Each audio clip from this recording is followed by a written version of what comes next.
తెలంగాణలో పోలీసు శాఖ డీజీపీ గారి చేతిలో లేదు. ముఖ్యమంత్రి ఆయన కుటుంబం ఒక రాజ్యాంగేతర శక్తిగా ప్రవర్తిస్తూ ఈ శాఖనంతా కూడా తమ గుప్పిట్లో పెట్టుకున్నారనడానికి సింపుల్ ఎగ్జాంపుల్ ఈరోజు పాడి కౌశిక్ రెడ్డి గారి అరెస్టు, అదేవిధంగా హరీష్ రావు గారి మరి మిగతా ఎమ్మెల్యేలు ఎమ్మెల్సీల అరెస్టు. ఇలా ఎంత దయనీయమైన పరిస్థితుల్లో మరి నేను కూడా ఇదే డిపార్ట్మెంట్లో దాదాపుగా 26 సంవత్సరాలు పనిచేసిన మా సర్వీస్లో ఎప్పుడు కూడా ఇంత పక్షపాత వైఖరి పోలీసుల నుంచి చూడలేదు. ఇలా ఎంత ఘోరమండి.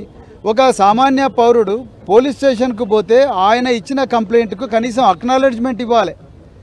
ఆ కంప్లైంట్ను జీడీలో అంటే జనరల్ డైరీలో ఎంటర్ చేయాలి. మరి ఈ సామాన్య పౌరుడు పక్కా పెట్టి ఇప్పుడు ఇవాళ ఒక ప్రజలకు ప్రతినిధిగా ఉన్న ఎమ్మెల్యే, ఈయన ప్రోటోకాల్లో చీఫ్ సెక్రటరీ కన్నా పైన ఉంటాడు ఎమ్మెల్యే. ఆయనకు ఎన్నో ప్రివిలేజెస్ ఇచ్చింది భారత రాజ్యాంగం. అలాంటి ఎమ్మెల్యే ఈరోజు పోలీస్ స్టేషన్కి అపాయింట్మెంట్ తీసుకొని పోయిండు. ఆయన కౌశిక్ రెడ్డి గారు ఏదో మన గేట్లు దోసుకొని పోలేదు, ఏసీపీ గారు అపాయింట్మెంట్ తీసుకొని పోయిండు. పోతే ఆయన కంప్లైంట్ తీసుకోవడానికి కూడా ఏసీపీ అక్కడ ఉండకుండా పారిపోవడం, అదేవిధంగా సిఐకి ఇష్టం లేకుండా ఆయన కూడా పారిపోవకపోతే ఏం చేస్తాడు? అసలు ఆ ఎమ్మెల్యే ఎందుకు పోయిండు? తనకు రేవంత్ రెడ్డి నుంచి ప్రాణహాని ఉన్నది. ఇంతకుముందు ఇదే Cyberabad police station, Cyberabad commissionerate లిమిట్స్లో, ఇదే గచ్చిబౌలి పిఎస్ లిమిట్స్లో, కొండాపూర్లో పోలీసు బందోబస్తుతోని అరికపూడి గాంధీ అని షేర్లింగపల్లి ఎమ్మెల్యే వచ్చి కౌశిక్ రెడ్డి గారిని హతమార్చడానికి 100 మంది అనుచరులతో వచ్చి ప్రయత్నం చేసిండు.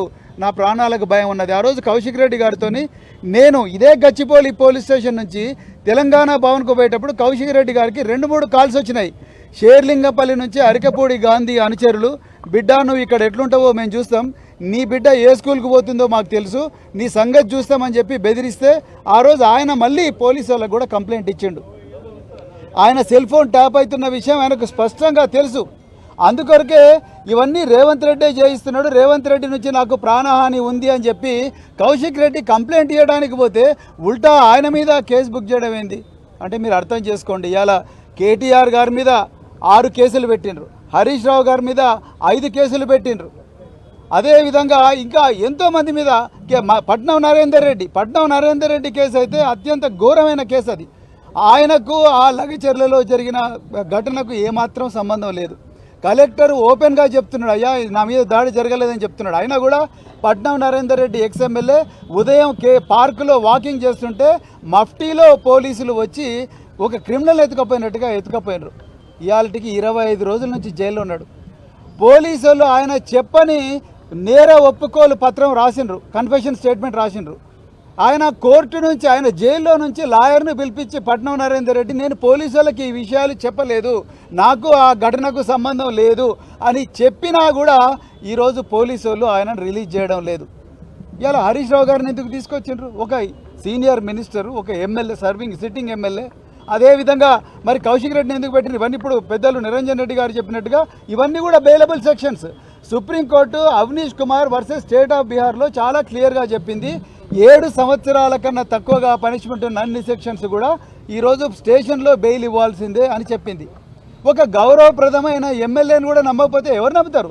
రేపు అసెంబ్లీలో ఆయన వాళ్ళ ప్రజల గురించి మాట్లాడాలి, రైతుల గురించి మాట్లాడాలి, గురుకుల విద్యాలయాల గురించి మాట్లాడాలి, అదేవిధంగా నిరుద్యోగుల గురించి మాట్లాడాలి. ఇక్కడ ప్రజల్లో ఈ రేవంత్ రెడ్డి ప్రభుత్వం చేసిన ఎన్నో మోసాల మీద మాట్లాడాలి. ఇవన్నీ మాట్లాడొద్దని కసితోని ఇలా హరీష్ రావు గారిని, కౌశిక్ రెడ్డి గారిని తీసుకొచ్చి ఇలా పోలీస్ స్టేషన్లలో పెట్టిర్రు. ఎన్ని రోజులు పెడతారు మీరు? ఇలా మేము ఇచ్చిన ఏ కంప్లైంట్ కూడా ఇలా రేవంత్ రెడ్డి గారు ఈరోజు మీతో తెలంగాణ ప్రజలకు ఓపెన్గా చెప్పలేనంత ఘోరమైన భాషలో, రాయలేని భాషలో ఇలా కేసీఆర్ గారిని, కేసీఆర్ కుటుంబాన్ని, హరీష్ రావు గారిని, బీఆర్ఎస్ నాయకులను, కేటీఆర్ గారిని ఘోరంగా తిట్టిండు. బెడకు పేగులు వేసుకుంటా అని చెప్పి, లాగుల్లో తొండలు ఏడుస్తా అని చెప్పి ఇంకా ఘోరమైన మాటలు అన్ని మాట్లాడిండ్రు. వాటిలో ఒక్క దగ్గర కూడా పోలీసులు సోమోటో కేసు రిజిస్టర్ చేయలేదు. అదే కేటీఆర్ గారు మూసీ నది బాధితుల కోసం, మూసీ సుందరీకరణ బాధితుల కోసం కిషన్ బాగ్లో పోయి ఒక స్టేట్మెంట్ ఇస్తే ఇక్కడ కిషన్ బాగ్ కేసు, బౌద్ధర్పుర కేసు తీసుకుపోయి ఊట్నూరులో రిజిస్టర్ చేసిండ్రు. అంటే దీని అర్థమైంది ఇవాళ డీజీపీ కంట్రోల్లో లేదు పోలీస్ డిపార్ట్మెంటు. గాంధీ భవన్లో ఎఫ్ఐఆర్లో ఏం రాయాలనో రాసిస్తున్నారు. అది తీసుకుపోయి డైరెక్ట్ పోలీస్ స్టేషన్లకు పంపిస్తున్నారు. పోలీస్ స్టేషన్లో ఎఫ్ఐఆర్ అవుతున్నది. రాత్రికి రాత్రి వచ్చి ఇవాళ నాయకులను ఎత్తుకొని పోయి బెయిల్ ఇవ్వాల్సిన అవసరం ఉన్నప్పటికీ కూడా మేజిస్ట్రేట్ల ముందర ప్రొడ్యూస్ చేస్తున్నారు. అంటే తెలంగాణలో ఉన్నదా మరి రాజ్యాంగం?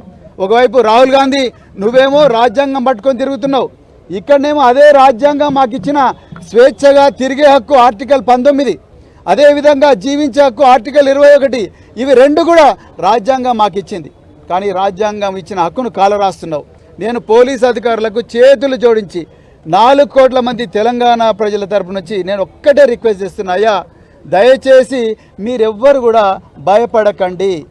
ఏ పార్టీ కూడా అధికారంలో శాశ్వతంగా ఉండదు. శాశ్వతంగా ఉండేది కేవలం రాజ్యాంగం మరియు చట్టం మాత్రమే. మీరు భయపడుతున్నారు. మీరు బెయిలబుల్ సెక్షన్లలో మేజిస్ట్రేట్ల దగ్గర పంపిస్తున్నారు, తప్పు పంచనామాలు రాస్తున్నారు, తప్పు కన్ఫెషన్లు రాస్తున్నారు. మీరు ఎఫ్ఐఆర్ మావి చేయడం లేదు, మీరు జీడీ ఎంట్రీలు పెట్టడం లేదు, కనీసం మాకు అక్నాలజ్మెంట్ కూడా ఇవ్వడం లేదు. మీరు ఎందుకు భయపడుతున్నారు? ఇవాళ ఉంటాడు, రేపు పోతారు ఈ కాంగ్రెస్ వాళ్ళు, రేవంత్ రెడ్డిలు. రేపు మా పార్టీ అధికారంలోకి వస్తుంది, రేపు ఇంకో పార్టీ అధికారంలోకి వస్తుంది. మీరు తప్పకుండా చట్ట ప్రకారంగానే డ్యూటీ చేయాలి. ఇవాళ ఉంటుంది పోస్టింగ్, ఇవాళ గచ్చిపోలు ఉంటావు, రేపు ఇంకో దగ్గరికి పోతావు, రేపు సిఐడి ఉంటావు, రేపు ట్రాఫిక్ పోతావు. కానీ ఇవి మీరు ఎప్పుడైతే సమర్థంగా పనిచేస్తారో అప్పుడే మరి అందరు కూడా ప్రజలు హర్షిస్తారు. మా పార్టీ కూడా గుర్తిస్తుంది, మొత్తం తెలంగాణ కూడా మిమ్మల్ని గుండెలు పెట్టుకొని కాపాడుకుంటుంది.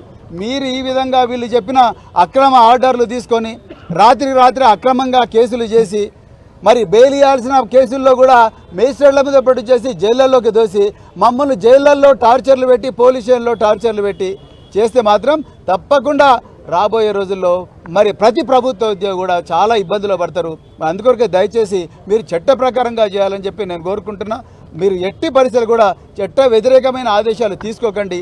మరి అదేవిధంగా నేను తెలంగాణ పిల్లలకు కూడా చెప్తున్నా, ఇలా మరి ముఖ్యమంత్రి సొంత సోదరుల పేర్లు పెట్టి సూసైడ్ చేసుకున్న ముఖ్యమంత్రి సొంత గ్రామంలో అక్కడ కూడా మరి పోలీసు వాళ్ళు ఎఫ్ఐఆర్లో రేవంత్ రెడ్డి సోదరుల పేర్లు పెట్టలేని పరిస్థితి. అంటే తెలంగాణలో ఎంత అరాచక పాలన నడుస్తున్నది, ఎంత పక్షపాత పాలన నడుస్తున్నది అనేది మీరు ఒకసారి గమనించాలి. దీనికి వ్యతిరేకంగా మేము తప్పకుండా పోరాడతాం. ఇంతకుముందు పెద్దలు నిరంజన్ రెడ్డి గారు చెప్పినట్టుగా మాకు న్యాయ వ్యవస్థ మీద ఇప్పటికి కూడా నమ్మకం ఉన్నది. మేము హైకోర్టు పోతాం, సుప్రీంకోర్టు పోతాం, అదేవిధంగా జాతీయ మానవ హక్కుల సంస్థకు కూడా పోతాం. రాజ్యాంగం మాకు కల్పించిన హక్కులను మేము తప్పకుండా కాపాడుకుంటామని చెప్తూ మరొకసారి జై తెలంగాణ.